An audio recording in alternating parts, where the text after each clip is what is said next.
नमस्कार, स्वागत आहे तुम्हा सर्वांचे भाग्यसीज हेल्दी रेसिपीज अँड टिप्सच्या बाप्पाची खिरापत व गौराईचा फराळ या सिरीज नंबर 2 मध्ये आज आपण मैद्याचा वापर न करता खरपूस अशी मिनी खवापोळी बघणार आहोत।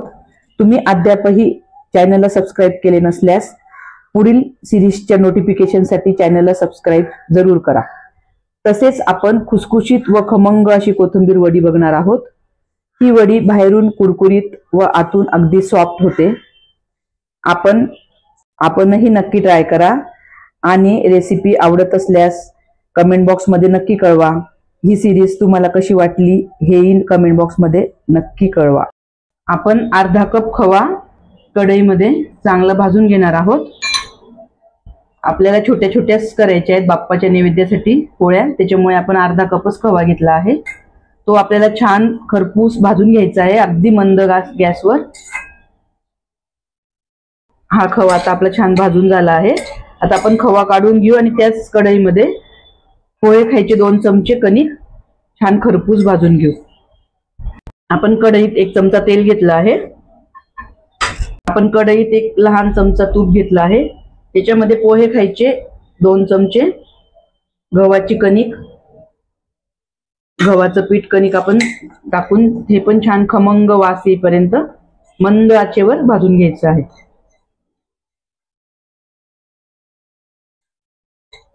आता ही आपली कणिक छान भाजून झाली आहे, खमंग सुवास येतोय त्याचा। आता आपण हे दोघं पण खवा आणि कणिक गार करून घेऊ आणि गार झाल्यानंतर त्याच्यामध्ये आपल्याला साखर मिक्स करायची आहे। गरम असताना साखर मिक्स नाही करायची, गार झाल्यावर करायची आहे। आणि आपण आता तोपर्यंत चपातीची आपण इकडे 2 चमचे 2 मोठे चमचे मी ह्याच कपाने आपण 1.5 कप कणिक घेतली गव्हाचे पीठ आणि हे आपण चपातीचं पीठ कसं मळतो तसे मळून घेतली आहे। हे छान असे थोडीशी त्याच्यापेक्षा सैल मळायची आहे। आपण चपातीला मळतो त्याच्यापेक्षा अशी मळून तेल लावून ही पण थोड्या वेळासाठी बाजूला भिजू द्यायची आहे छान। आपण ज्या कपाने खवा घेतला होता त्या कपाने आपण पाऊण कप पिठी साखर घेणार आहोत। तुम्ही साखर तुमच्या आवडीप्रमाणे कमी जास्त करू शकता।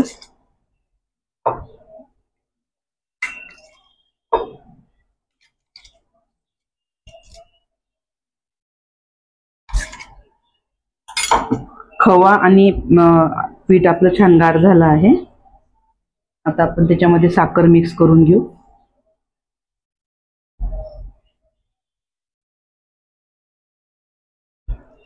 त्याच्यामध्ये थोडीशी आपल्याला विलायची पूड टाकायची आहे। तुमच्या आवडीनुसार तुम्ही जायफळ पण टाकू शकता।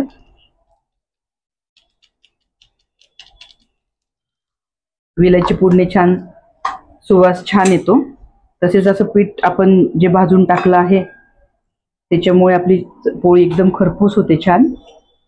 आणि आपण इथं नैवेद्यासाठी असे छोट्या छोट्या पोळ्या करणार आहोत। आपल्याला मोठी सुद्धा करता येते याची, पण आपण आता नैवेद्यासाठी आपण जे प्रसादाला प्रत्येकाला 1-1 देता येते अशा हिशोबाने आपण छोट्या छोट्या त्याच्या पोळ्या करून घेणार आहोत। पण त्याच्यामध्ये 1 लहान चमचा खसखसीची पूड पण टाकणार आहोत। खसखसीमुळे पोळ्या अधिकच त्याचे पोषण मूल्य अजून वाढतं, पौष्टिक होतात अजून। हे असं आपलं छान तयार झालं आहे कोरडं सारण। असं छोटंसं असं लाडू सारखं वळून घेतलं तरी पण ते वळलं जातं। आता आपण वरच्या पाऱ्या आहेत त्याचे छोटे छोटे गोळे करून घेऊ। ही आपली कणिक पण छान भिजली आहे, मऊसूत झाली आहे। याचे आपण असे छोटे छोटे गोळे करून घेतले आहे। हे गोळे आपल्याला पुरणाची आपण जशी पारी करतो तशीच गोल गोल करून घ्यायचे आहे। लाटून घेतले तर पोळी फाटायची शक्यता असते, म्हणून असे हातावरच छान अशी त्याची वाटी करून घ्यायची आहे। त्याचा खोलगट भाग करून त्याच्यामध्ये आपल्याला सारण भरायचं आहे। सारण भरपूर भरायचं आहे आपल्याला, म्हणजे पोळी छान लागते, अगोड नाही लागत। आणि आपल्याला हे असं बंद करायचं आहे।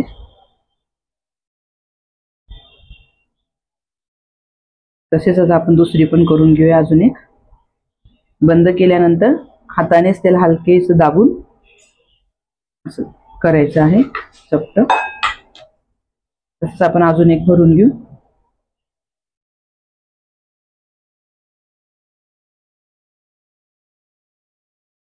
अशा पद्धतीने केलेली पोळी एकदम छान खरपूस होते आणि फुटतही नाही. तुम्हाला हवी असेल तर तुम्ही फुलक्याच्या आकाराची किंवा मोठी पण करू शकतात.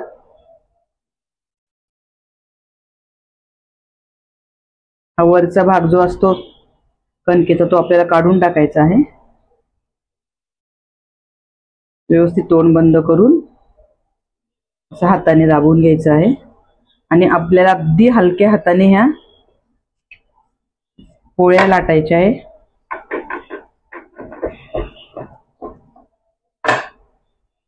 खूप जाडही नाही आणि खूप पातळही नाही, अशा पद्धतीने ह्या लाटायच्या आपल्याला.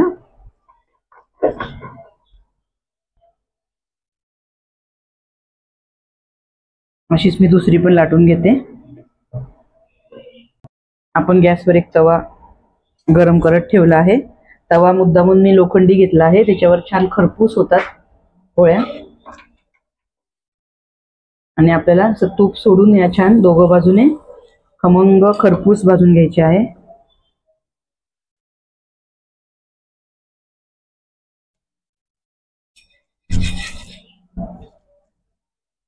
तुम्हाला खरपूस हवे असतील तर तुम्ही जास्त वेळ भाजा. आणि वातड किंवा कडक तर त्या होतच नाही, अजिबात छान होतात. फक्त आपल्याला जास्त खरपूस हवं असेल तर जरा जास्त वेळ भाजून घ्यायचे आहे.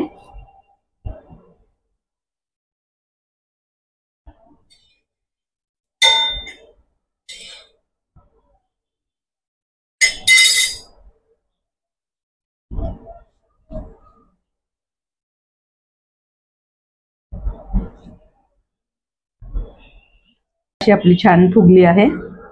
शेकलेली चपाती पोळी अशी बाजूला ठेवायची आहे, म्हणजे ती छान खरपूस होते. खरपूस पाहिजे असेल तर अशा छोट्या छोट्या असल्यामुळे अशाच आपण बाजूला बाजूला लावून घेतल्या आणि बाकीच्या जरा सगळ्या शेकल्या तर आपल्या अगदी छान खमंग या पोळ्या अजिबात फुटत नाही, काही नाही. आणि तुम्हाला असं मीडियम मऊसूद हव्या असतील तर अशा लगेच काढून घेतल्या तरी चालतील. नाही तर थोड्या वेळ अजून तव्यावर ठेवल्या तर त्या छान अशा अजून कडक खरपूस होतील. अशा पद्धतीने आपण सगळ्या पोळ्या खव्याच्या पोळ्या करून घेऊयात.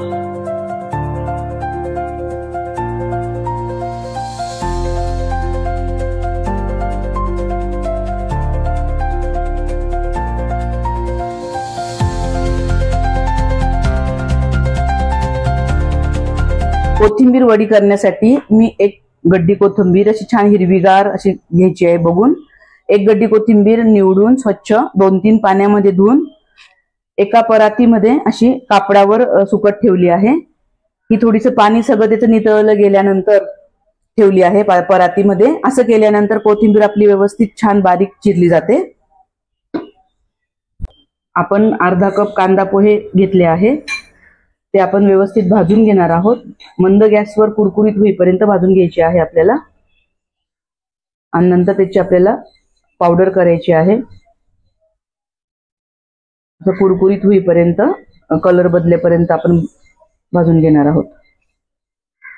जी आपण कोथिंबीर धुवून नितळत ठेवली होती ती आपली चांगली सुकली आहे. सुकल्यानंतर आपल्याला ती छान बारीक चिरता येते. आपण ती बारीक चिरून घेतली आहे. आता आपण मोजून घेऊ. कपाने ती 2 कप होईल. कोथिंबीर घेताना अशी छान दाबून घ्यायची आहे. जेवढी कोथिंबीर जास्त तेवढं आपली कोथिंबीर वडी छान होते.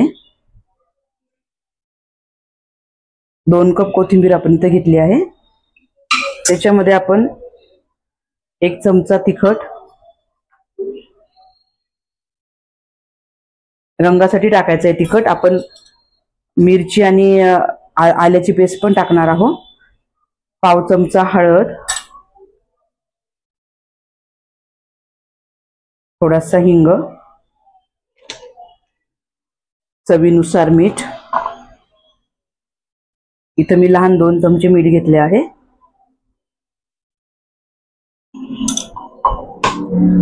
आणि आपण ही पांढरी तीळ घेतली आहे. ही पांढरी तीळ आपल्याला इथं भरपूर टाकायची आहे. त्याचा स्वाद खूप छान लागतो आणि ती तशी पौष्टिकही असती.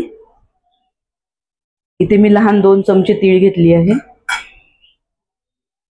तसेच आपण हे मिरची आणि आलं आणि जिरे ची पेस्ट करून घेतली आहे. हे आपण गणपतीच्या नैवेद्यासाठी, बाप्पाच्या खिरापतीसाठी करणार आहोत म्हणून आपण लसूण वापरणार नाही आहे. तुम्ही इतर वेळेस करत असाल तर तुम्ही लसूण पण आवर्जून टाका. लसणाने पण टेस्ट छान येते वडीला. आता हे आपण व्यवस्थित मिक्स करून घेऊ. मिठामुळे थोडंसं कोथिंबिरीला पाणी सुटतं. त्याच्यानंतरच आपण पीठ मळायला घ्यायचं आहे, म्हणजे मग आपल्याला पाण्याचा अंदाज व्यवस्थित येतो. व्यवस्थित मिक्स करून घेऊ. आपण हे हाताने व्यवस्थित मिक्स करून घेतलं आहे. त्याच्यामध्ये आता आपण 1 कप डाळीचं पीठ घेणार आहोत. 1 कप डाळीचं पीठ व्यवस्थित मिक्स करून घ्यायचं आहे. आणि आपण मगाशी पोहे भाजून घेतले होते, त्याची आपण अशी पूड करून घेतली आहे, पावडर करून घेतली आहे मिक्सरमध्ये. ती आपल्याला पाव कप घ्यायची आहे. ह्याच्याने वड्या अतिशय खुसखुशीत होतात, पोकळ होतात, अजिबात गच्च होत नाही. आणि त्याच्यामध्ये पाव कप आपण तांदळाचं पीठ घेणार आहोत. तांदळाच्या पिठाने पण वड्या छान होतात, तेलकट होत नाही, खुसखुशीत होतात. हे दोघं आपण पाव कप घेतला आहे. त्याच्यामध्ये आपल्याला 1 चमचाभर तेल टाकायचं आहे. तेलाने पण आपल्या वड्या छान होण्यास मदत होते. आता आपलं हे हाताने व्यवस्थित मिक्स करून जसं लागेल तसं थोडं थोडं पाणी घालून आपल्याला मळून घ्यायचं आहे. आता आपण थोडं थोडं पाणी टाकून हे व्यवस्थित मळून घेऊ. हे खूप घट्टसर पण नाही आणि खूप पातळही नाही, असं आपल्याला मीडियम घट्ट मळायचं आहे.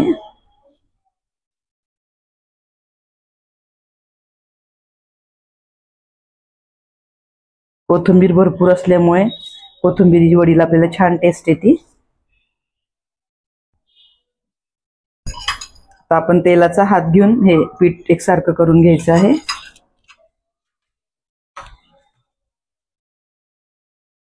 आपण स्टीमरची एक प्लेट घेतली आहे, त्याला व्यवस्थित सगळीकडून तेल लावून घेऊ. आणि तेल लावल्यानंतर आपल्याला हे पीठ त्याच्यामध्ये थापून घ्यायचं आहे, मळलेलं. हे व्यवस्थित थापून घेऊ हाताने, नाहीतर तुम्ही वाटीच्या सहाय्याने किंवा उलताण्याने थापलं तरी पण चालेल. सगळीकडे नीट व्यवस्थित पसरून घ्यायचं आहे. आता आपण हे व्यवस्थित थापून घेतलं आहे. आपल्याला थोडी पांढरी तीळ वरून घालायची आहे. हे दिसायलाही छान दिसते आणि खाताना कुरकुरीत लागते वरची तळल्यानंतर. मग त्याच्यानंतर अजून एकदा आपल्याला थोडंसं दाबून घ्यायचं आहे, म्हणजे ही तीळ वरच्यावर पडून जाणार नाही.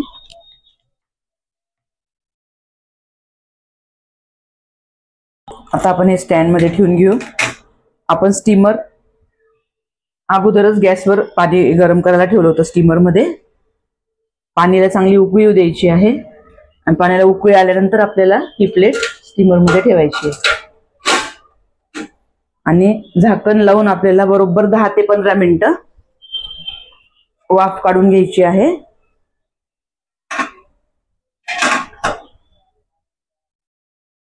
आपले 12 ते 13 मिनिटं झाले आहेत. आता आपण हे उघडून बघू. एक सुरी घ्यायची आहे, त्याला ती अशी आपल्याला आतमध्ये टाकून बघायची आहे. सुरीला जर पीठ चिटकलं नाही तर समजायचं की आपली वडी वाफून तयार आहे. आता ही आपण गार करून घेऊयात. मिश्रणाची आपण आता कोथिंबीर वडीची ताटली काढून घेतली आहे बाहेर. त्याच्या आपण चौकोनी वड्या पाडून घेऊ छान. सुरीला थोडंसं तेल लावून घ्यायचं आहे आणि एकसारखे आपल्याला ज्या आकारात आवडतात त्या आकारात वड्या पाडून घ्यायच्या. आता फक्त वड्या पाडून ठेवायच्या आहे आणि अगदी गार झाल्यानंतरच आपल्याला वडी बाहेर काढायची आहे, म्हणजे मग तुटणार नाही वड्या.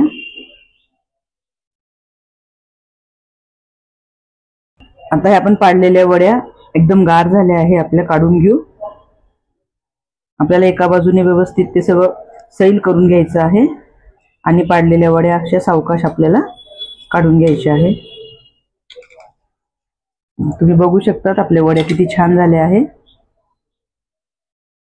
आता आपण ह्या डीप फ्राय करून घेऊ.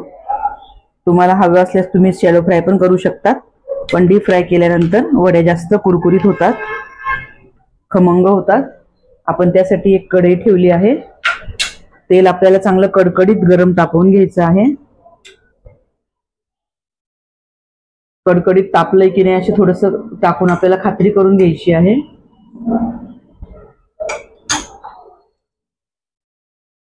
तेल तापल्यावरच आपल्याला त्याच्यामध्ये वड्या सोडायच्या आहेत. तेल तापलं नसेल तर वड्या आपल्या तुटण्याची शक्यता असते, म्हणून तेल आपल्याला कडक तापू द्यायचं आहे. अशा एका वेळेस 4 ते 5 वड्या टाकून आपण तळून घेऊया.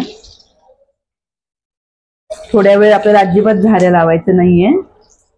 थोडीशी आपली खालची बाजू तळली गेल्यानंतरच आपल्याला झाऱ्या लावून उलटून घ्यायचं आहे.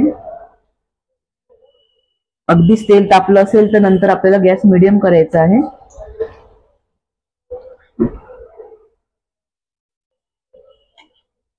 आपली एक बाजू व्यवस्थित तळली गेली आहे. आपण उलटून घेऊया.